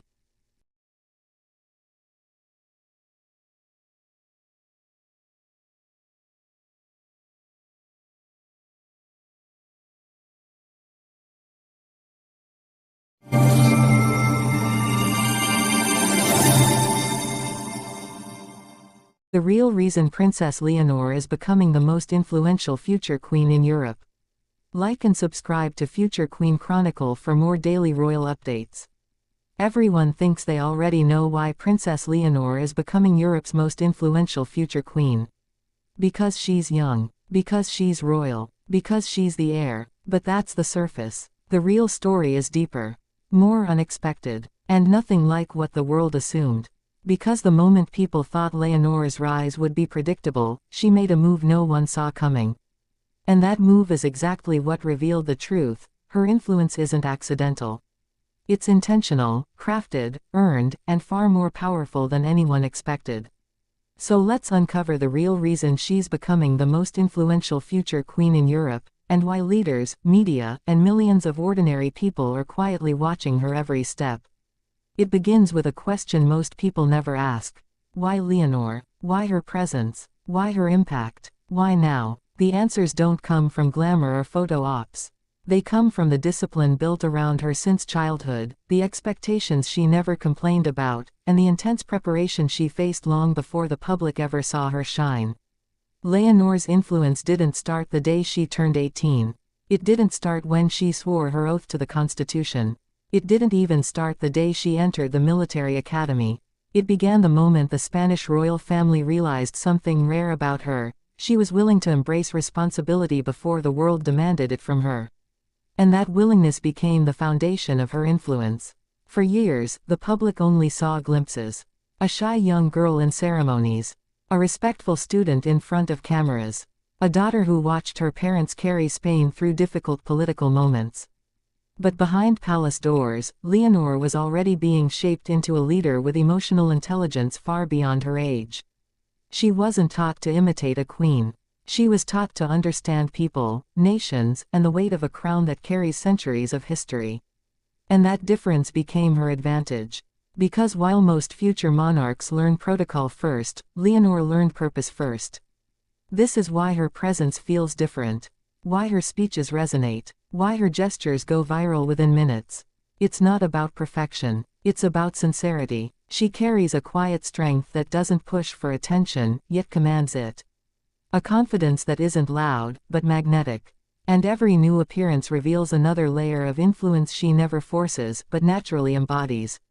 But here's where the curiosity loop begins. What exactly transformed her from admired princess to influential future queen? What was the turning point? What created the shift that made Europe look toward Spain and say, she is the one to watch? The answer lies in three defining moments. The first moment happened during her early years of training, long before her public oath. She was confronted with a question most adults struggle with: what kind of leader do you want to be? Not what kind of queen the world expects. Not what tradition requires. What she wants. And her answer changed the tone of her upbringing. She didn't want to be a ceremonial figurehead. She wanted to be a meaningful leader. A queen who listens. A queen who works. A queen who builds bridges instead of walls. And that intention shaped every lesson, every decision, every discipline that followed. The second defining moment occurred the day she entered the military academy. It wasn't a symbolic gesture. It wasn't a PR move. It was a deeply personal commitment to understanding loyalty, national sacrifice, and the people she would one day lead. And what she learned there didn't just change her. It transformed how people saw her. They saw her laugh with her fellow cadets. They saw her struggle through training. They saw her succeed not because of her title, but because of her effort. And effort inspires influence. The third defining moment came during the emotional ceremony when she swore her constitutional oath. Her voice didn't shake. Her expression didn't wander. Her posture didn't falter. It wasn't the confidence of a teenager. It was the presence of a future queen. A young woman who understood the gravity of every word she spoke. And that moment didn't just impact Spain. It echoed across Europe. But these three moments aren't the full story. They are the beginnings of an even bigger truth. Because influence isn't built only through titles or ceremonies. It's built through connection. And Leonor's connection with people is where her real power lies. When she meets the public, she listens. Really listens. She doesn't rush the interactions. She doesn't treat them like duties. She treats them like responsibilities. Each moment of eye contact, each gentle smile, each thoughtful response shows something rare for a future monarch: humility wrapped in strength. And humility is powerful, especially in royalty. But how did Leonor develop such emotional maturity? Where did she learn to balance softness with authority? The answer brings us to the emotional heart of this story: her family. Queen Letizia shaped her discipline. King Felipe shaped her sense of duty. And Infanta Sofia shaped her empathy. The three people closest to her didn't raise her to be admired. They raised her to be prepared. And that preparation shows in everything she does. Yet, this brings us to another curiosity loop. If so much of her influence comes from preparation, what makes her different from other heirs across Europe? After all, every monarchy trains their future leaders. What sets Leonor apart? The difference is that Spain's future queen isn't stepping into a role preserved by stability. She's stepping into a role shaped by challenges. Spain's political climate, its debates, its transitions, its tensions, all of it requires a future monarch who can unite without dividing, represent without bias, lead without overshadowing democracy. Leonor grew up understanding this complexity, and that understanding became a rare strength. Her influence grew not because she was shielded from Spain's reality, but because she was raised inside it. And now, as she approaches adulthood, something extraordinary is happening. Europe's royal watchers, political analysts, and even other royal families see her rising not as a symbolic heir but as a future stabilizing force. Her poise has become a reference point. Her discipline has become a standard. Her presence has become an example. But the real reason she is becoming the most influential future queen goes deeper still. It's not her training. It's not her public image. It's not her rising popularity. It's something far more powerful. Influence isn't earned by perfection. It's earned by authenticity. Leonor's authenticity is what captivates people. She doesn't perform royalty. She lives responsibility. She doesn't chase attention. She earns respect. She doesn't pretend leadership. She practices it. And people can feel the difference. This emotional authenticity is why little girls look up to her. Why young adults admire her discipline. Why older generations see in her the promise of stability. And why even leaders from other nations speak of her with genuine respect. Every time she walks into a room, she balances centuries of tradition with the realities of a modern world. She shows that monarchy can evolve. That youth can lead. That future queenship can be both strong and compassionate. But the story doesn't end there. Because the most influential leaders are not shaped by applause. They are shaped by their response to pressure. And Leonor has faced pressure from the moment she was born. Pressure to represent. Pressure to perform. Pressure to unite. Pressure to live under a spotlight she never asked for but accepted with grace. And that pressure didn't break her. It strengthened her. The world sees the polished appearances, the elegant outfits, the ceremonial moments. But what they don't see are the nights she stayed awake studying. The hours she spent training. The discipline she carried into every responsibility. The emotional balance she maintained even when criticism came. The maturity she showed when expectations grew heavier than her crown would one day be. This is why she is becoming the most influential future queen in Europe. Because influence isn't about being followed. It's about being respected. And Leonor has earned that respect through consistency, humility, and quiet determination. As we look toward the future, one thing becomes clear. Europe's next generation of monarchs will face a world unlike anything their predecessors experienced. A world of global tension, rapid change, and evolving expectations. And among them, Princess Leonor stands out not because she was chosen, but because she prepared herself to rise. Her influence is not a prediction. It is already happening. The world sees it. Spain feels it. Europe acknowledges it. And her journey is only beginning. This is the real reason Princess Leonor is becoming the most influential future queen in Europe. Not because of destiny, not because of tradition, but because she has become the kind of young woman who understands the weight of history, the demands of leadership, and the power of sincerity. And when the time comes for her to ascend the throne, she will not just inherit a crown. She will redefine it. The familiar image has always been clear. A princess in a polished palace. A girl raised for a crown. A future already written. But what if that image was incomplete? What if the world has misunderstood the evolution unfolding right in front of them? And what if the turning points that shaped her were nothing like the public ever imagined? Princess Leonor's story is not the one history planned. And today, you'll finally see why. From the moment she entered the world, the expectations surrounding her were enormous. Spain looked at this small infant and silently whispered the weight of 1,000 years of monarchy. The daughter of a king.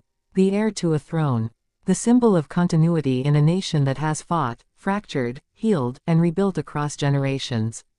And yet, behind that iconic image stood someone far more complex than the public ever realized. Her evolution didn't begin the day she took her oath. It began much earlier, in the quiet, unseen transitions that shaped her character long before she stepped into the spotlight with confidence and command. Every royal moment the world remembers was built on foundations hidden from view. And each foundation holds a turning point that explains everything she has become. To understand her rise, you must first understand her silence.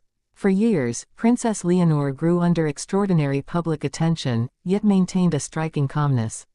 She rarely spoke. She rarely appeared alone. She rarely expressed herself beyond the carefully curated settings of royal protocol. The world assumed this silence was shyness, a lack of readiness, an uncertainty about her role. But that assumption created the first major curiosity loop in her life. Was the future queen unsure of herself, or was she preparing with purpose? This question followed her through childhood.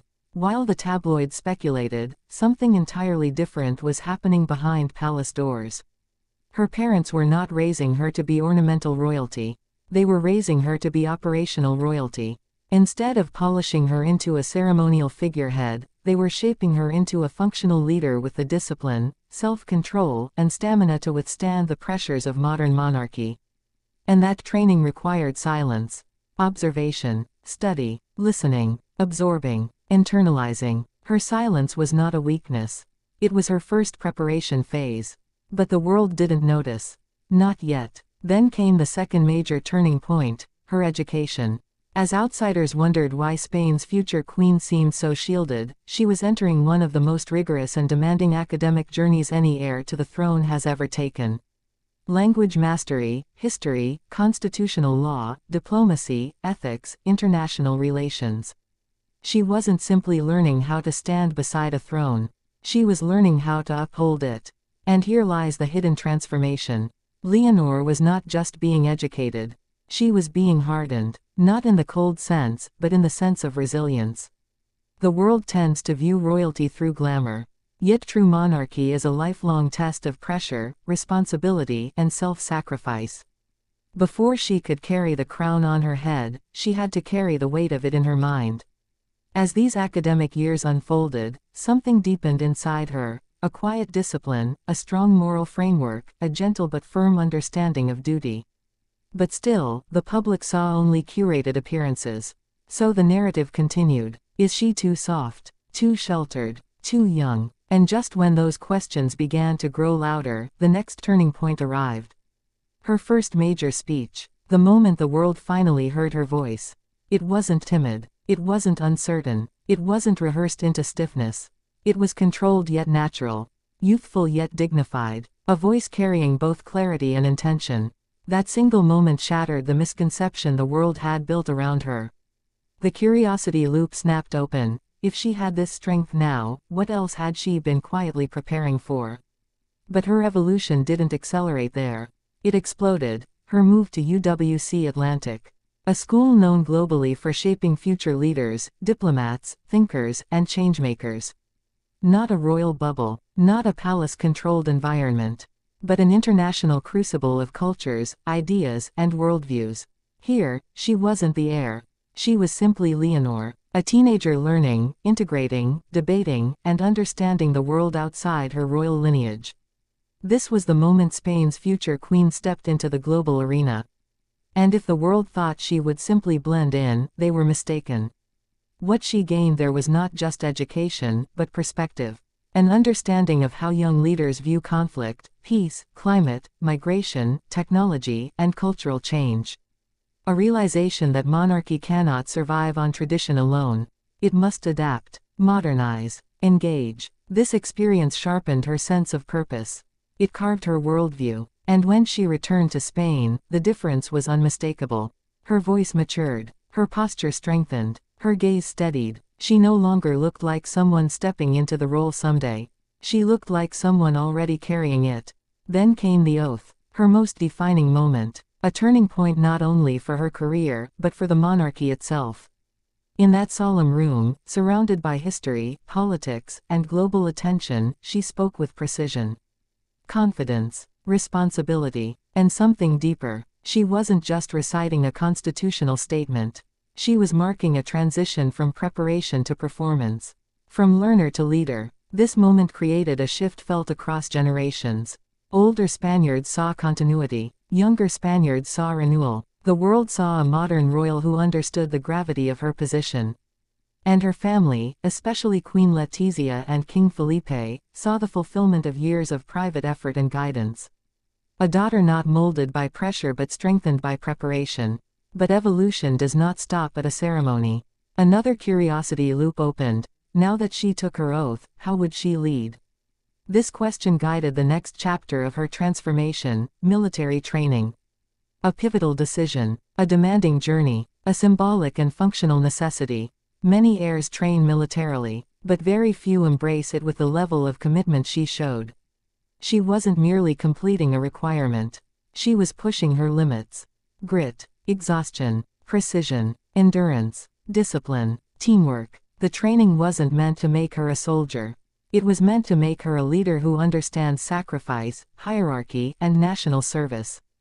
And as images of her training surfaced, the world began to see something that had been building all along. Determination, toughness, maturity, dedication. A young future queen stepping into roles traditionally dominated by men, with grace and authority.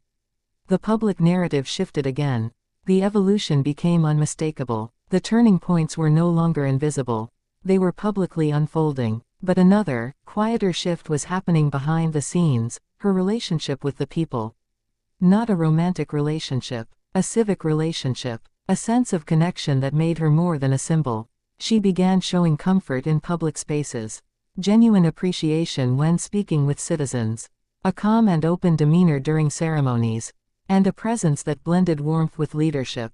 This was not performance, it was growth, a natural evolution shaped by years of training and an inner sense of responsibility.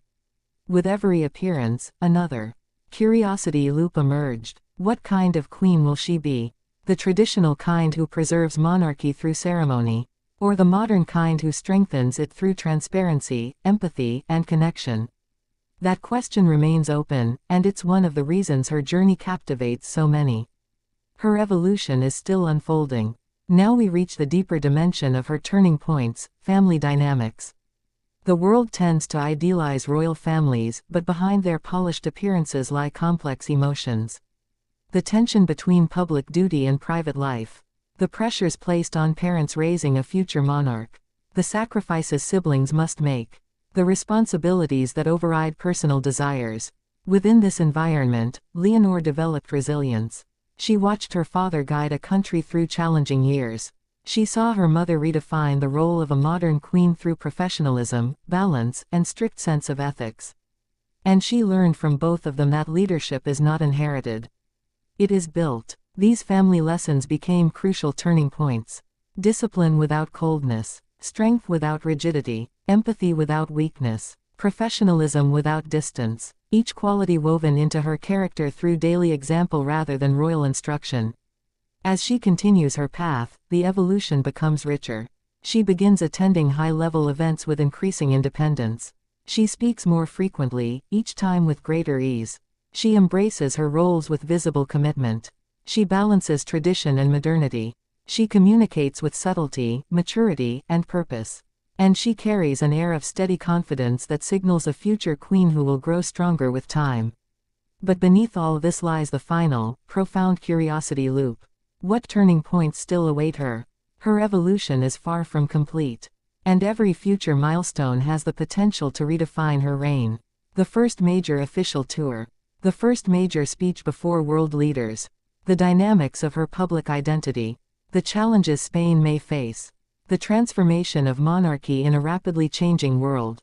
All of these will shape her in ways none of us can yet predict. But what we do know is this: Princess Leonor is not the shy child the world once assumed she was.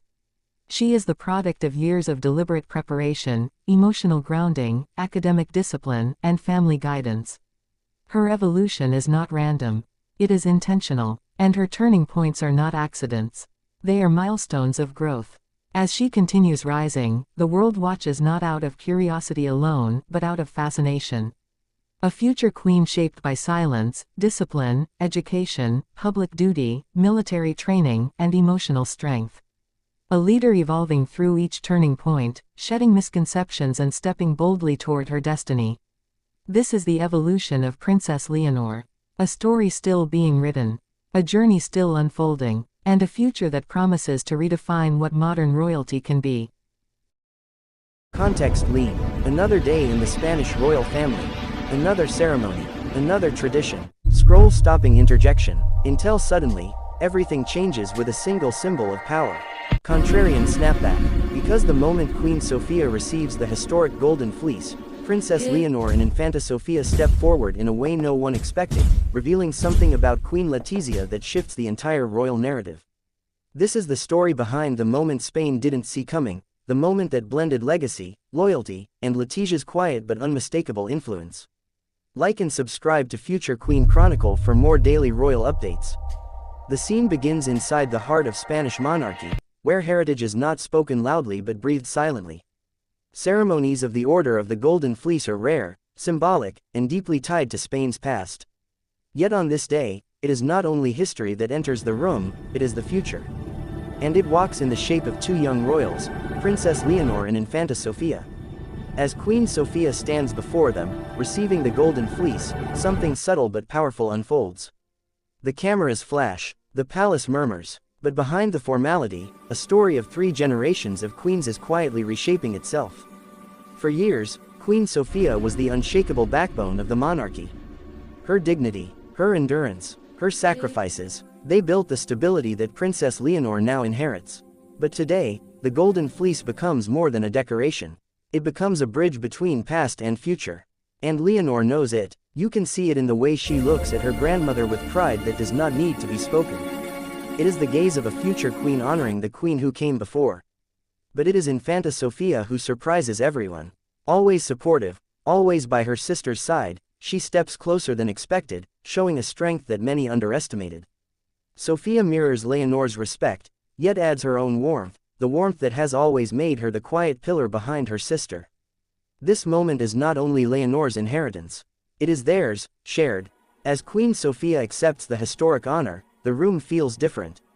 Something shifts. Something the country senses even without understanding it immediately. The monarchy isn't just continuing, it is transforming.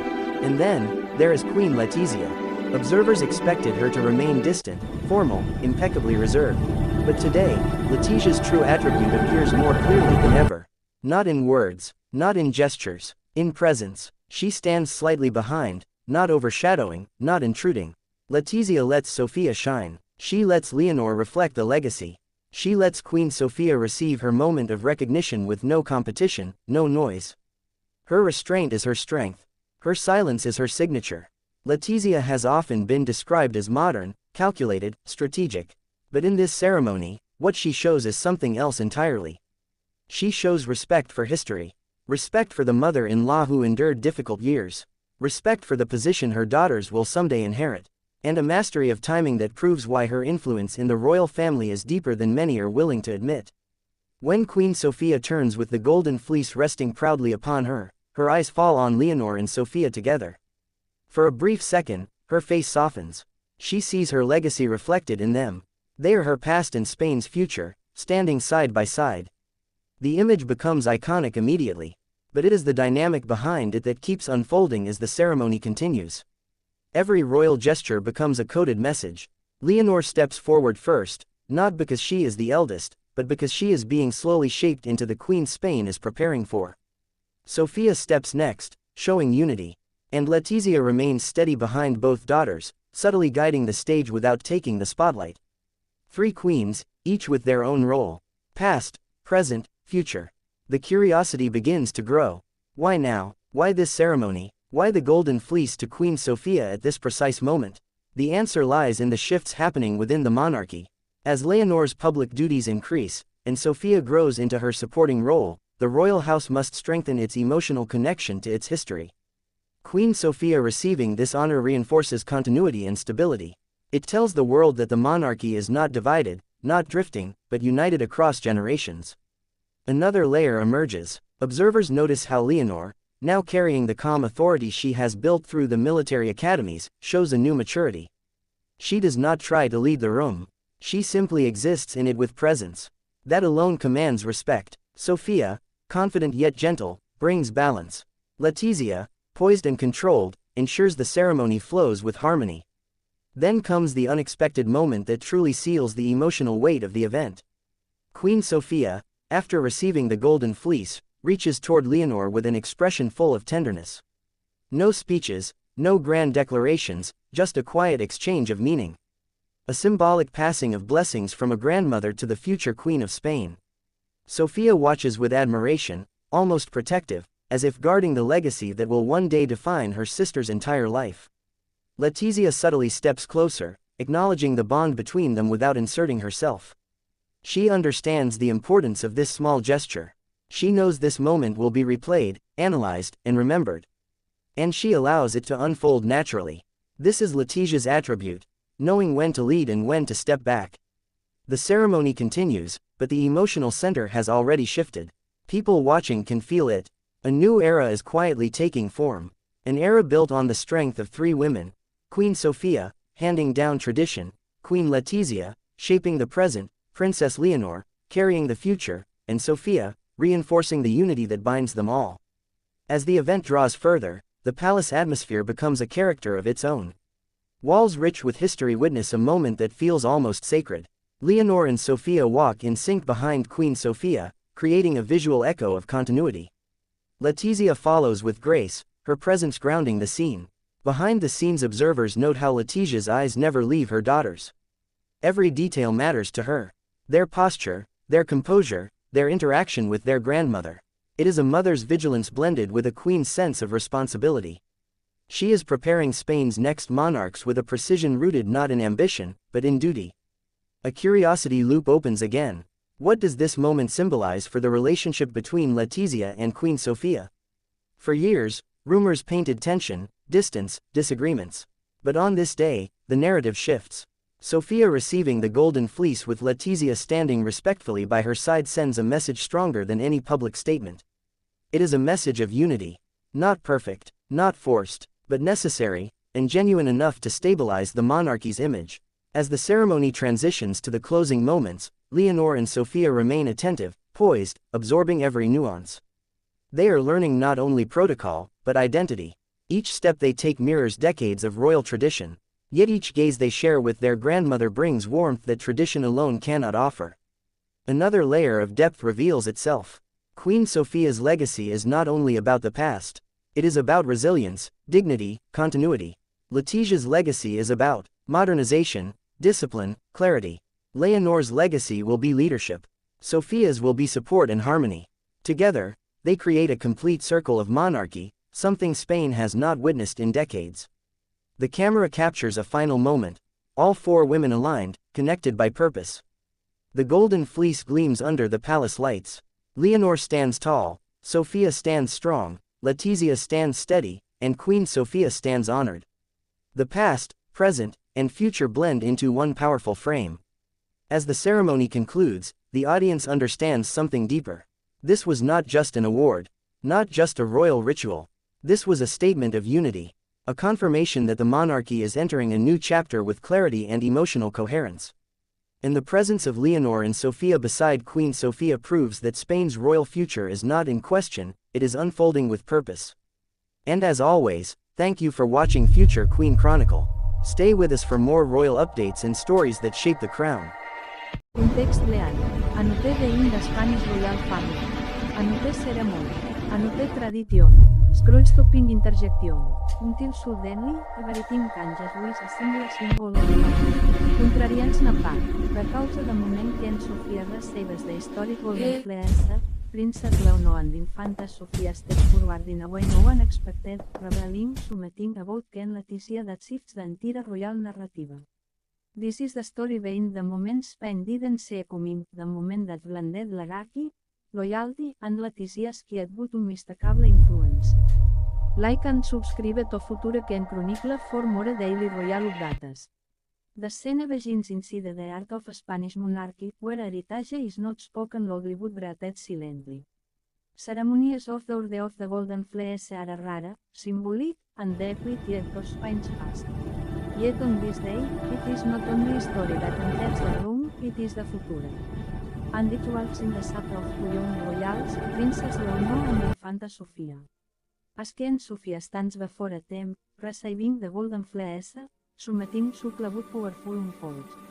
The cameras flash, the palace murmurs, but being the formality, a story of 3 generations of kings is quietly reshaping itself.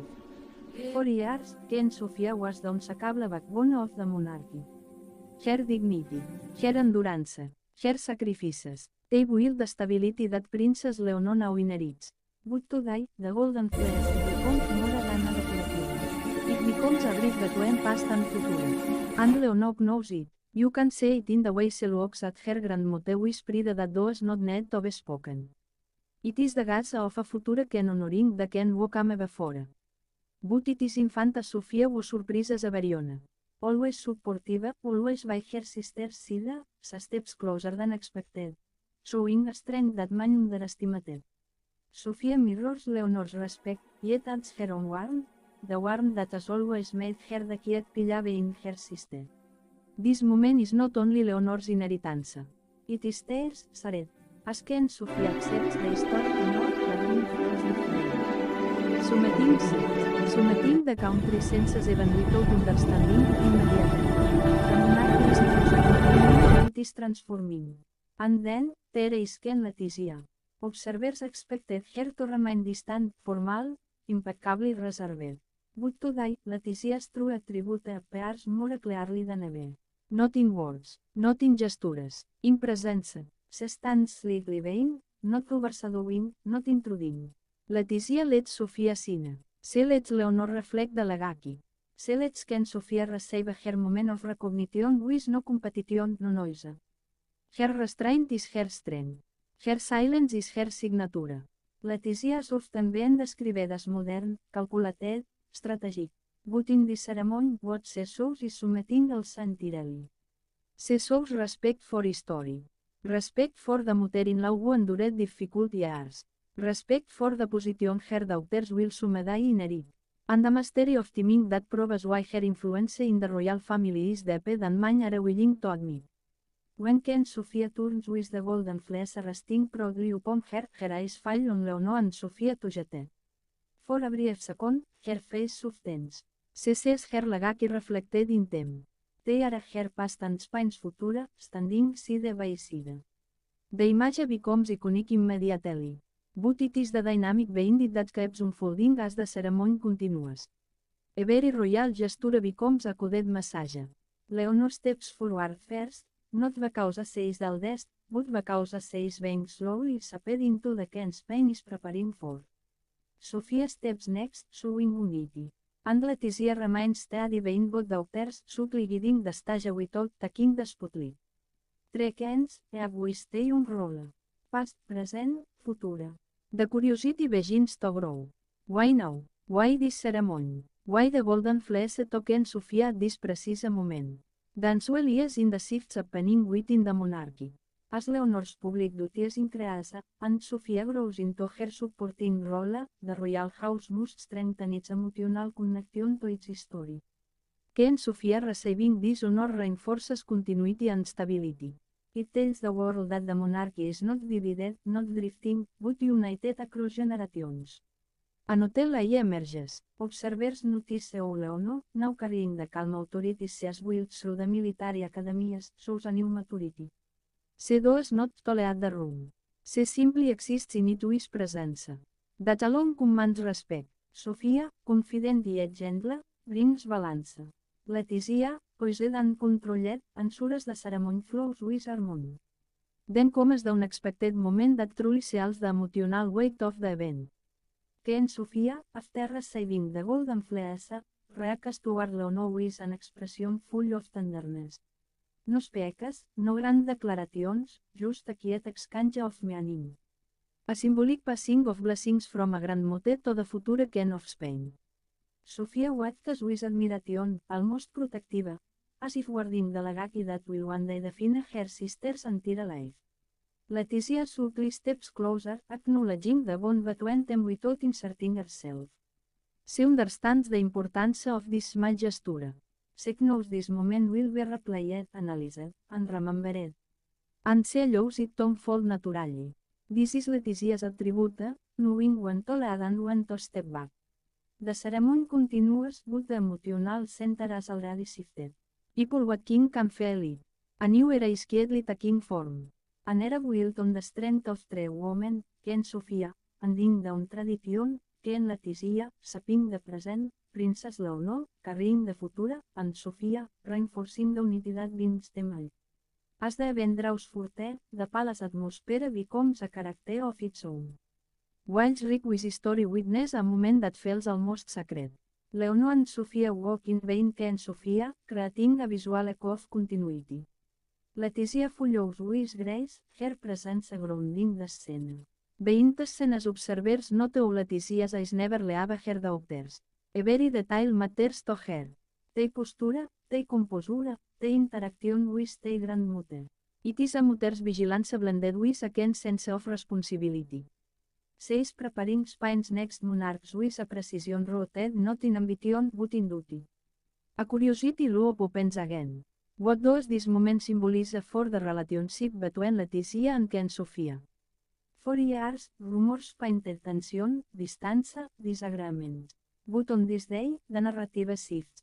Sophia receiving the golden fleece with Letizia standing respectfully by her side sends a message stronger than any public statement. It is a message of unity. Not perfect, not forced, but necessary, and genuine enough to stabilize the monarchy's image. As the ceremony transitions to the closing moments, Leonor and Sophia remain attentive, posed, absorbing every nuance. They are learning not only protocol but identity. I accept they take mirrors decades of royal tradition. Yet I guess that they Sarah with their grandmother brings warmth that tradition alone cannot offer. An hotel idea of depth reveals itself. Ken Sophia's legacy is not only about the past. It is about resilience, dignity, continuity. Letizia's legacy is about modernization, discipline, clarity. Leonor's legacy will be leadership. Sophia's will be support and harmony. Together, they create a complete circle of monarchy, summating Spain as not witnessed in decades. The camera captures a final moment, all for women aligned, connected by purpose. The golden fleece gleams under the palace lids. Leonor stands tall, Sophia stands strong, Letizia stands steady, and Ken Sophia stands honored. The past, present, and future blend into one powerful frame. As the ceremony concludes, the audience understands submitting the EP. This was not just an award, not just a royal ritual. This was a statement of unity. A confirmation that the monarchy is entering a new chapter with clarity and emotional coherence. And the presence of Leonor and Sophia beside Ken Sophia proves that Spain's royal future is not in question, it is unfolding with purpose. And as always, thank you for watching Future Ken Chronicle. Stay with us for more royal updates and stories that